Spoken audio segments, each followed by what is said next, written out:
IAS institute నిర్వహిస్తున్న all India scholarship exam pass అవ్వండి. 2 years ఫీజులో 50% మాత్రమే పే చేయండి. పవన్ కళ్యాణ్ గారు ఆయన ప్రాణాన్ని కూడా లెక్క చేయకోకుండా ఈ రాష్ట్రం కోసం, ఈ దేశం కోసం, ఈ ప్రజల కోసం అహర్నిశలు కష్టపడుతున్నారు.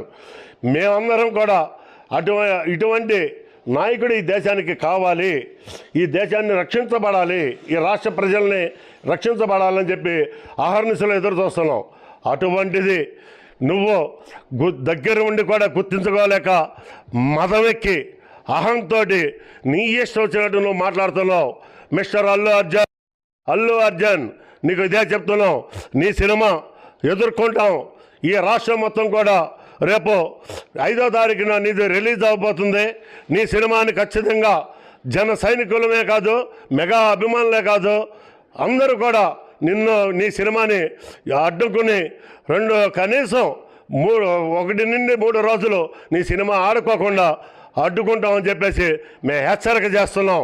అల్లు అర్జున్ నీ మదం తగ్గించుకో, ఇప్పటికైనా సరే క్షమాపణ చెప్పుకో.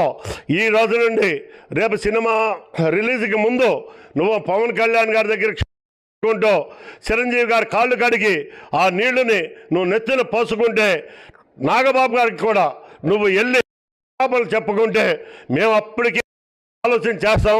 లేకపోతే అది కన్నా జరగకపోతే, చిరంజీవి గారి కాళ్ళు కడిగి నెత్తిన నీళ్లు పోసుకోకపోతే, పవన్ కళ్యాణ్ గారికి, నాగబాబు గారికి క్షమాపణలు చెప్పుకోకపోతే ఖచ్చితంగా సినిమా రిలీజ్ టైంకి మేము అడ్డుకుంటాం.